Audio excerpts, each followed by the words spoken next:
2016年7月10日、パース・アイニシアチブは第4回目のデータ公開を行い、リリース O3 の FBI オーブから太平洋の広大な領域へと焦点を移します。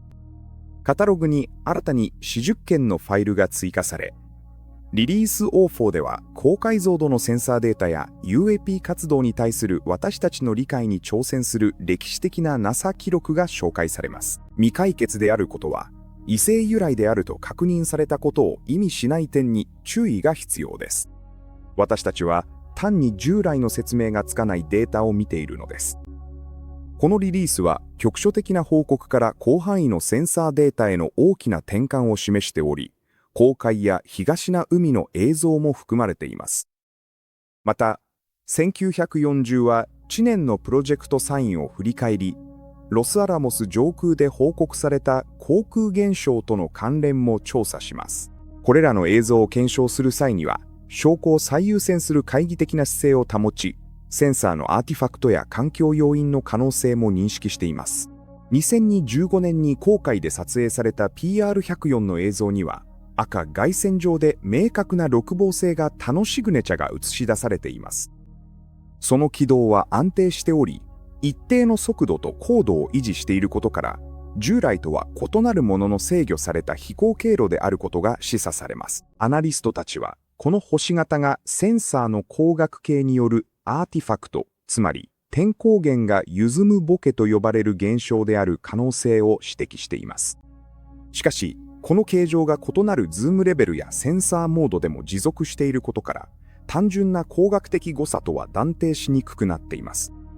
近隣の東シナ海では、PR1 マルゴセンサーによる記録が異なる大気条件下で同様の現象を捉えました。その物体は明るい熱シグネチャとして現れ、群層を背景に非常に高い機動性を持って移動しています。これら2つの2015年の記録を総合すると、太平洋戦域での活動パターンが示唆されており、Pursuit チームにとって依然として最優先事項となっています。2019年に話を戻すと、アメリカ湾で撮影された PR110 の映像には、異なる種類の物体が映っています。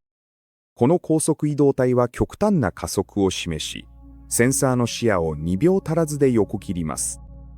この物体の推定速度は時速数千マイルを超えており、推進装置や空力制御面が目視できません。このような速度に伴うはずの熱の噴出やソニックブームが見られないことは、PR115 データの中でも最も不可解な点の一つです。1996年12月、スペースシャトルコロンビアは STS-80 ミッションで軌道上にあり、カメラがいくつかの異常現象を捉えました。これらの映像は D030 から D032 としてアーカイブされており、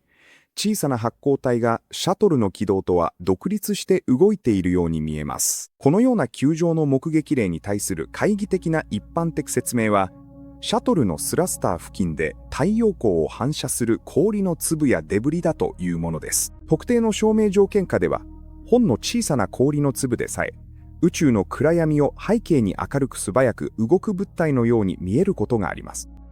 Pursuit チームは、視聴者が基地の光学現象とデータを比較できるよう、この公正な文脈も含めています。しかし、静止画だけでなく元のビデオ映像で観察された突然の進行方向の変化は、依然として研究者たちの興味を引き続けています。これらのファイルは、公的記録に残る未解明の軌道上活動の中でも最も有名な例の一つとなっています。偶然にも、1996年には、アメリカ西部上空でも重要な活動が記録されました。PR113 センサーの映像には、高高度で弾道的でない動きをするシグネチャーが映し出されています。その物体の軌道は主要な人口密集地を避け、主に一人離れた軍事試験場上空に現れています。熱的な痕跡の分析から、その機体は標準的なジェット機でも、90年代半ばに知られていたドローンでもないことが示唆されています。現在を理解するためには、過去に目を向けなければなりません。プロジェクトサインは、アメリカ空軍による最初の公式な UFO 調査でした。当初は、プロジェクトソーサーとして知られており、1990年の目撃ラッシュ、特にケネス・グワーノルドの有名な報告を受けて設立されました。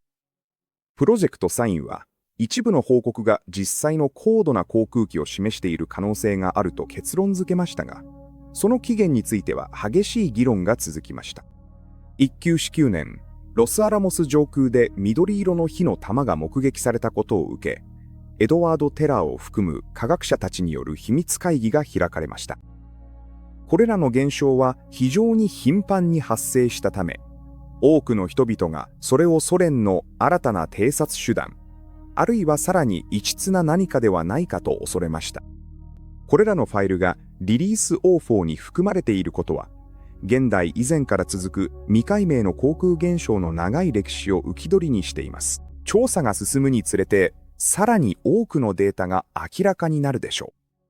公式ポータルで全334件のファイルを閲覧することができます。この動画は AI による音声合成を使用しており、戦争省の公式制作物ではありません。すべての分析は市民科学と一般の認知向上を目的としてそのままの形で提供されています。Twitch で私たちと一緒にルービン天文台のリアルタイムデータを追跡し、未知の領域をマッピングする手助けをしてください。リリース O4 は現在公開中です。答えを求める探求は続きます。